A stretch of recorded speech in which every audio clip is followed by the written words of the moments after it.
What is up, guys? Today on the Football Guys Dynasty Football Show, we're diving into our reactions from the 2024 NFL Scouting Combine. And we're going to start with our guy that we think is a big riser. We're going to start with Christian. Who do you think rose the best for you going out of this combine?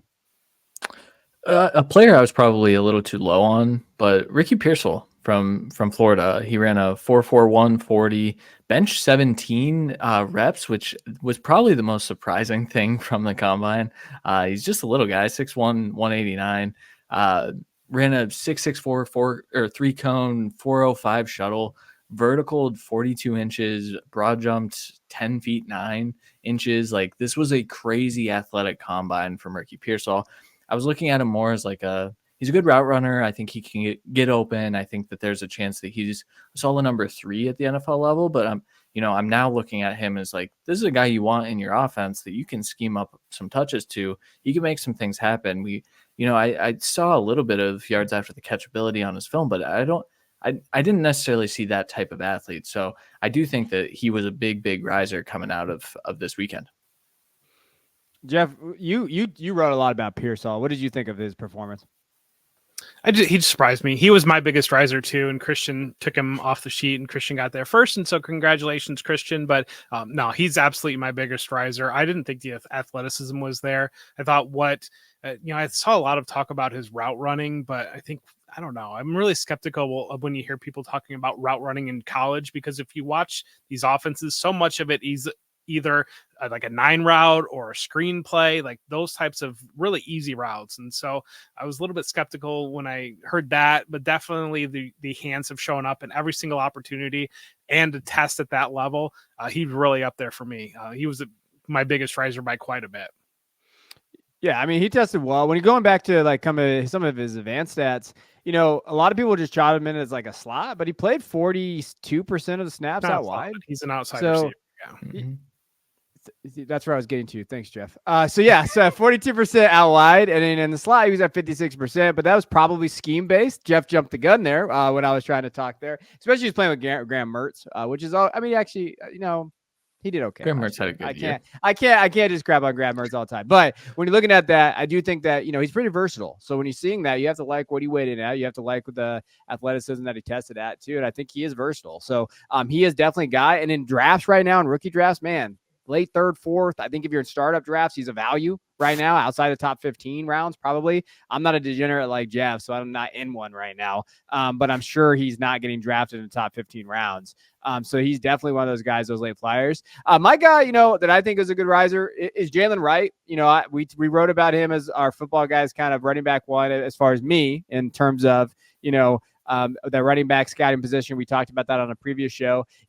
His RAS score, 9.87, pretty good, right? 4.38. You have to like that for his 40. I thought his 20-yard split and 10-yard split was good too. Verticals, 38. Broad jump, really good too. Like he tested probably one of the best out of the running back position outside of probably Trey Benson when you're looking at just overall. But, for me, Jalen is always just one of those guys. Like when I talked about it when we did our preview show, like, has experience in multiple schemes, big playability. And I think that showcase, like what you're trying to look for the combine is what you saw in film. Did it actually translate over to his athleticism and his testing? And it did. I think it definitely did. I'm excited about that. Now, is he running back 1 or 2 to some people? Probably not. But I definitely think he shot up back in the top 3, top 4, and especially has a chance now to go day 2. To me, that's a riser for someone that, not a lot of people are talking about. I think Jalen Wright was outside the top 10 of running backs for a lot of people heading into probably the combine, if not like 6 to 10 in that range. And I think he put himself in, position to be a top 3 guy possibly, but at least a day 2 pick if he can sneak in there. Yeah, I mean, I know. I was going to say, I know, Christian, you've been on him for a while, and we knew he would test out, and that was one of the biggest things for us, and he absolutely did do that. So, yeah, he's been my RB1 for a little while now. I think you're encouraged by a lot of the running back performances at the combine, but this was one where even like his first run, he stumbled. His second run, I still didn't think he got off the way he would have liked to. His over under on one of the prop bets was like a 4.32 or something like that, and so I figured he'd hit the over, but I was thinking more like 4.33 or something like that. I saw a crazy 60-yard or 60-meter run time that he had in high school, and so he's always been fast. It's all over the film. Obviously, there's more nuance to playing running back, but I think he does a lot of things really, really well. And I think that we're going to see what teams think of this running back class. I think we're going to get a few in the third round, which means that we're going to get some dynasty running backs from this class. I actually think we're going to get a lot of dynasty running backs from this class. It's just not going to be your top tier, top 12 dynasty guys. I think we're going to get some contributors. Jalen Wright's at the top of that list for me. Yeah. Jeff, who's your biggest riser? Ryan Flournoy, wide receiver from Southeast Missouri State. He tested out, let's see, what did he test out here? He 6'1", 202 pounds. He had a 4.4 or 4.44 40 time, and then a 39.5 vertical. An 11-foot broad jump was number 4 among all wide receivers. His 39.5-foot vertical was number 7 among all wide receivers. His bench press was 19, and that was number 2 among all wide receivers. And so he tested out with a relative athletic score of 9.8. He looked very smooth running the gauntlet. This is a player that he was at the Hula Bowl. He earned an invitation to the Senior Bowl off the Hula Bowl. And so these are the things that you want to see on a deep player like this that is not mentioned anywhere else for the time being. And I'm sure that CeeDee Lamb comp will come at some point. But beyond that, we're really looking at that rise throughout the process and go from somewhere like Southeast Missouri State to the Hula Bowl, to the Senior Bowl, to testing out the way that he did with a 9.8 relative athletic score. He's just aced every single opportunity that's put in front of him. He's a little bit older, and I think that that's kind of a theme for some of these wide receivers throughout this. But at the same time, it's just a really, really riser that's off the radar that I do expect to catch up there, and I think he's going to be a day 2 pick.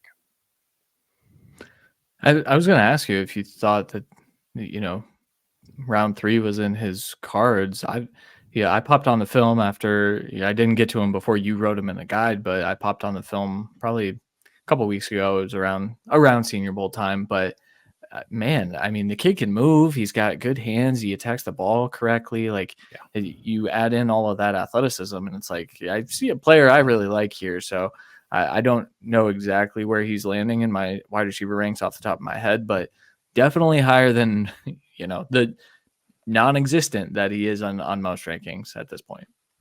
I think the one thing to point out with him too, he's a little older. 2019, he was playing at Central Missouri, went to community college, then bounced back and had a pretty good career at Southeast Missouri State, right? Yes. Okay. Yeah. So I got that right. And then when you look at the numbers this year, only one drop on all the targets that he received this year, 96. He had one drop. He's pretty much one of the sure-handed wide receivers in college football. Yards per route run sitting at 2.64, which is great. I mean, that's what you like to see there. ADOT in most games. I mean, he had an 11.4 ADOT, but I mean, you're looking at over 12 ADOT, and especially those big play games that he had. So when you're looking at the metrics, you have to like, what you see there. And when you put it all together, a lot of these guys are older, but athletically tested well. And then the numbers check out. Like when you see like his rating, his drops not there, like, so sure-handed. If you're going to draft a guy, if a team's going to draft a guy a little later, or if you said like in terms of that round 3-ish, round 4, if he can catch passes and he can be consistent that way, then you're excited about it because he's going to earn targets. So those are the type of guys, and he's off the board. No one's talking about him because they can't say he was their sleeper because they haven't talked about him yet. So we're talking about him. So we could say he's our sleeper, but Ryan Flournoy, that's a guy to go target. Look in your rookie drafts. If you're out there, if you're listening and you haven't ever seen this guy before, just pop on some tape or whatever. Go through the rookie guide that we did. And that's what I'm going to promo right now. We have the second version of our rookie guide coming out this week. You can get it at rookieguide.footballguys.com. And this just adds all the relative athletic score. Raz from Kim Platt Lee talks about kind of like, in terms of what their score is and how athletic testing is. And we give a full breakdown in the guide. We'll be looking at the combine. We'll have our consensus rankings in this one. So all three of us will put our rankings together and you'll get that. And then be on the lookout for version 3. After these guys get drafted, we have the guide ready to go for you to do your rookie drafts with it. And that is at Football Guys. Yep. Also, I talked about Football Guys Fridays on Reddit. I messed up the dates a little bit last week, but we'll be there this week. Football Guys Fridays on Reddit. It's an AMA series, Ask Me Anything. We tackle the combine, free agency, NFL draft. The three of us will be on this Friday answering questions on the fantasy football subreddit, so r/fantasy football.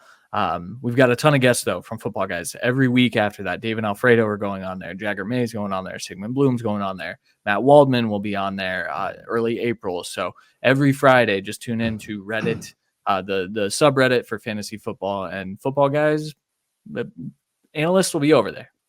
I want to know who's teaching Sigmund and Matt to get on Reddit and get it on there. I'm going to have to DM them and see what younger version of themselves is going to teach them how to Reddit. But before we move on, take a moment to like this video, subscribe to the channel so you never miss an episode.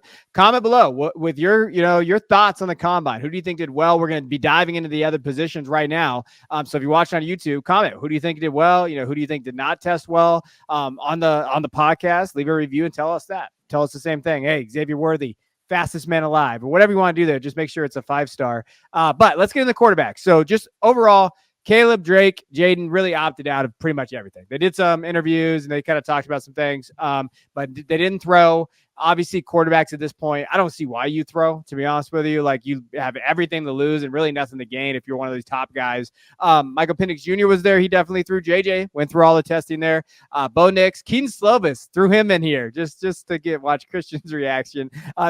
Tested pretty well. Ran a faster 40 time than Audric Estime. That's just something out there to note there. But what were your thoughts overall, Jeff? I'll let you take it wherever you want. You want to talk about, Caleb, what you think of like kind of the rumors we're hearing about dad in the background maybe, or any of that context if you want, or what's your general thoughts about the quarterbacks?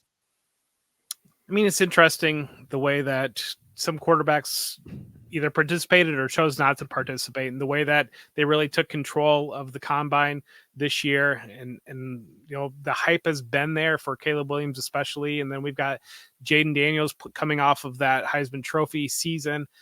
I've heard some rumblings that maybe JJ McCarthy has done enough to move up to be quarterback 2 in the class, which seems very, very aggressive to me. But I mean, maybe that's the case. I mean, JJ McCarthy went out there and he was the one guy that was willing to do everything throughout the combine. And so, I mean, that might play well with some people, but I think that's the biggest takeaway right now is just kind of, we didn't learn much relative to maybe guys just not wanting to do too much. No, I think that's the correct takeaway. And really, it's misinformation season right now, especially coming out of the combine, where I heard from 4 different sources that Jaden Daniels is locked in as QB2. That's all the talk was at the combine, was maybe Jaden even jumping Caleb Williams. And then I heard from 3 other sources that JJ McCarthy has jumped Drake and Jaden. And Jaden actually is not guaranteed to be a top 10 pick is now what I'm hearing. So it's certainly an interesting time. You have to be careful out there. One thing, as you guys are listeners or viewers are out there, consuming draft content, just know that like stick to what you believe the film grades. I think, a lot of what we saw early in mock drafts in the industry is kind of how it's going to play out. Caleb is going to be the number 1 overall pick. That's pretty much set in stone. Justin Fields is going to get traded here in the next couple of weeks, I think. How those quarterbacks shake out after that, I wouldn't be shocked at any, change there. One thing I want to mention, Adam Schefter reported that there could be up to 6 quarterbacks in the first round. It's misinformation season, folks. That is not that's not happening. I heard Michael Penix had a good combine. He was killing the interviews. I just don't buy that Nix or Penix will make it into the first round. I think the 4 quarterbacks are Caleb, Drake, Jaden, and JJ McCarthy as things currently stand. I think the over-under is going to be 4.5 in terms of betting, in terms of how many quarterbacks in the first round. And I think the question I have, and I put this out there, so I'm going to ask Jeff the question. We're going to see what he goes with. I think if you're a bettor and you want to bet the over there, you have to decide who's a better college prospect, Will Levis or Bo Nix, because teams didn't think Will Levis deserved to be a first-round pick. So Bo Nix, I think, is at the precipice of that. Like, who do you think is the better college prospect? So, Jeff, this is a hard-hitting question here because, like you just said, we learned nothing anyway. But Will Levis or Bo Nix, like, who do you think is better coming out of college? Well, first off, there was a deal done between Tennessee and Buffalo for Tennessee to come up into the first to get Will Levis, but then Dalton Kincaid was on the board and the Bills didn't expect him to be there. And so they turned the card in for, actually, I think they traded up with Dallas to go get Kincaid. And so, yeah, he didn't go in the first round, but there is a story out there that they were ready to go up and get him in the first round. But I mean, he went right off the board immediately in round 2. I think that Bo Nix is. I mean, the raw tools are there for Will Levis, I think, but I think the processing is there for Bo Nix, and Bo Nix certainly has tools of his own. You just can't replicate the raw athleticism that Will Levis has, and so some of those processing things lead to him not going as high potentially as Will Levis might have. But I think they're going to land very, very close in the same range. Would you agree, Christian? Yeah. I mean, I think Bo Nix is a better prospect than Will Levis. But that being said, I think it's a very different situation, right? Because last year we didn't have 4, potentially 5 quarterbacks that he was competing for on top of, I mean, there were 3. There were 3 at the top last year, right? I mean, we got CJ, Bryce and Anthony. So like, I think that was the clear tier. And then teams might have been comfortable coming into the back of the first. That's kind of how I view Bo Nix. But the kicker this year is Russell Wilson's a free agent. Kirk Cousins is a free agent. There's going to be some quarterback musical chairs, and how that plays out might dictate if Bo Nix is a first-round pick. And I know that sounds a little crazy with how many quarterbacks we saw playing this year. We saw like 60 of them. But I don't know if a team's going to be willing to come up into the first to get Bo Nix. Yeah. When you're looking at the question for you real quick. So would you rather use an early second round on Bo Nix, or would you rather use maybe like a 4th on Trey Lance and roll the dice there? If you're running an NFL team, I'd take Trey Lance. And it sounds like the Vikings are interested in maybe doing that, taking him from Kevin's Cowboys here. I like that 4th round pick back. So yeah, let's do that. To me, I think it depends what system I'm building around, right? If I trust my quarterback coach and I trust my offensive coordinator and I think that they can really elevate that and have Trey Lance there, yeah, I'd take a shot on Trey Lance. But if I'm like, hey, I'm going to run just like a Shanahan-style system where Bo Nix is just going to make quick reads and be able to know where the ball goes, I'll take Bo Nix. Like, so that's, I think, it's going to come down to the system question there. But, I mean, Trey Lance forever. That's like Texas forever, like Friday Night Lights. Trey Lance forever on this show. All right. Anything else in the quarterback? Younger than Bo Nix, so I just think it's by like a whole year, right? No, it's by a month. A month. Oh, okay. February 25th, May 9th. So okay. The big thing I just want to point out before we go to running backs, JJ, he threw, which I'm glad that he threw, but it's really a no-win situation though, because like if you don't throw well to receivers you don't know, and it looks a couple bad throws here or there, like everybody's like, oh my gosh, he looked terrible, and then it's so funny how the narrative just shifts. And then if you don't throw at all, oh, you're a coward, you're running away from competition. It just makes me laugh how that kind of works there. I thought JJ played fine. I thought he looked good in certain cases. I mean, you know what you get with JJ McCarthy. I don't see the QB1 talk out there with JJ. I think that JJ has a very interesting ceiling. I think really good Daniel Jones, like really, really good Daniel Jones could be a ceiling. And I think really bad Desmond Ridder could also be a floor for him. Like, I really think it's kind of in the middle there.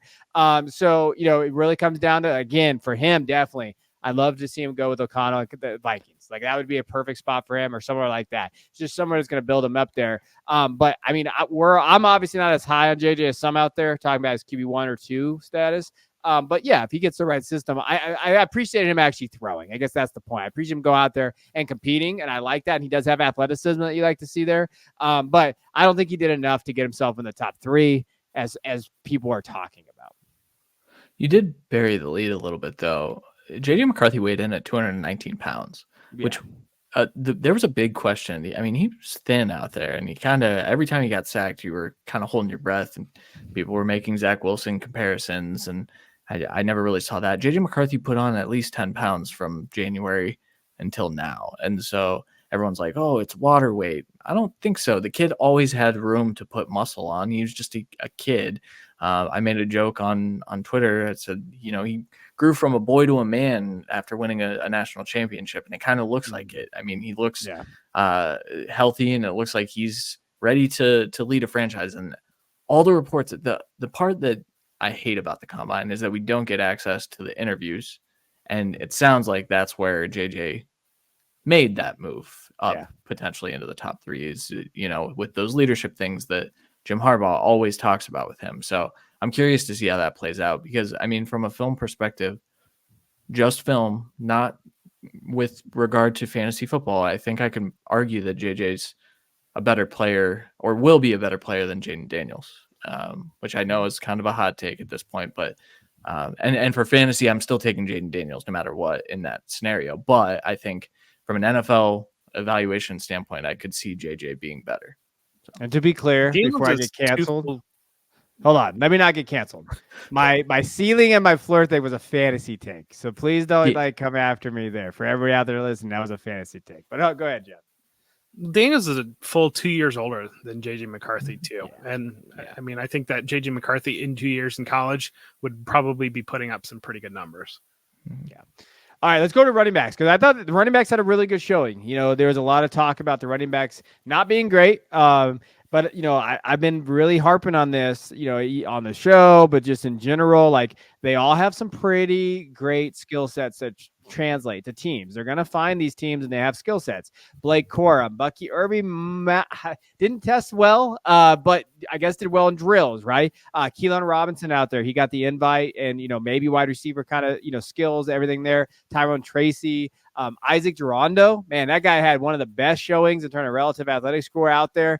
Trey Benson, I mean, people are comping him to Breece Hall now. Audric Estime, still running his 40, I think. I think he's just finished. I think he just finished out there, but definitely didn't test as well as you would like to see from him, especially because, you know, some of these guys, what's crazy is, like, it didn't translate what's on film to what their athletic testing was. I think this was the group that it really struggled. And that's probably a testament to why it's been so hard to nail these guys down, is because some things just aren't translating. It's weird how that's kind of working out with these guys analytically, film-based, all that stuff. It's just not translating there. You know, I talked about Jalen Wright already, so I do want to give you guys some time here. So, Christian, just overall, the running backs, what stood out to you? Was there a particular player you wanted to talk about, or just the narrative of the backs as a whole? There are a couple players that I think, you know, I've been high on for a while and they did test out well. Trey Benson's one, where we kind of knew that was coming. I think we saw a lot of the reports from Florida State, even before the season last year, about how fast he was. And he was hitting 23 miles an hour consistently. Like we knew that was coming, but like a 9.77 relative athletic score, still pretty good. Still kind of exceeded my expectations a little bit. Marshawn Lloyd running in the 4.4s was massive. A lot of people question his long speed. I think it's worth it because I think there were times at USC where he could get caught from behind, but the explosiveness and everything about his game looks like it's going to translate. I think those two are going to be day 2 picks. I think that's what was solidified here. And then I do want to shout out my boy Isaiah Davis from South Dakota State. Tested a lot better than many expected, 8.73 relative athletic score, which means I think we could be looking, he's probably a 4th round pick, but I think we could be looking at a 3rd round pick in the NFL draft. And that would certainly shake up some running back rankings as we get closer to rookie drafts and things like that. So if he goes 3rd round, I'll have to, I'd be shocked, but we'll see. He probably will go 3rd round. What's your takeaway, Jeff? Tyrone Tracy is a guy that's, I think, is pretty interesting to me. He was a converted wide receiver and he runs very well as a converted wide receiver. He still has that receiving ability, 9.78 relative athletic score, the 2nd highest of any of these running backs. I mean, that's phenomenal relative athletic score. And so to have a back that he's coming in, I believe it was like 210 was what he weighed in, around that area, with receiving skills and that level of athleticism, that is a deep sleeper that I think you want to keep your eye on. And I think that it's interesting. That's another name that hasn't really been talked about quite a bit at all. And then some of the guys that struggled, Ray Davis really struggled. Cody Schrader really struggled. Imani Bailey really struggled, and Dylan Johnson from Washington really struggled. And so I think some of those guys, you know, you look at a guy like Ray Davis, that's a player that's gotten a lot of steam, a lot of people excited about him, but that's an older back, struggled athletically. That kind of raises that question of that might be a deep day 3 pick right now, the way he's sitting. Yeah. It's tough. I'm glad you brought up Tracy. I think the one thing to note about him is that he will be 25 heading into the year. So he is definitely older. 25. So Tyler Tracy Jr. is going to be 25. So I think the question mark with Tracy is like, what's his position? Because that's what I put in there. Like, what is he going to do? Like, we've seen guys like him before kind of come in, and then like teams are kind of wishy-washy about kind of how they want to use him. If he goes to a team that wants to use him as a running back and versatile go, I think that, rocket to the moon, right? Just kind of, he's going to be able to go there, and they do that. But if they goes to a team that is kind of like, oh, we'll use him this way and then this way, where's the volume going to be? But again, late round, yeah. I mean, if you're looking at kind of skill set wise, absolutely. Like, he definitely has that skill set. I mean, he's a receiver, so he has that ability. He can catch everything, when you're looking at what he's able to do. I do want to shout out Isaac Girondo. I think that's how you say his last name, from Louisville. This kid just came out of nowhere in terms of athletic testing, right? Is himself another older prospect. So 2018 was his recruiting year, his senior year. So he is definitely going to be older there. Went to Wisconsin, played behind Chesma Lucy, Braylon Allen, couldn't get out of there, never had volume, couldn't play there. Transferred to Louisville. He split time, though, with Gerard Jordan, who's also in this draft class there. So never really gotten the most, usage. His most usage was last year, 132 attempts. So if you're looking at it like, hey, he just hasn't had touches, maybe that is a positive. You haven't seen him necessarily have a bunch of wear on that body.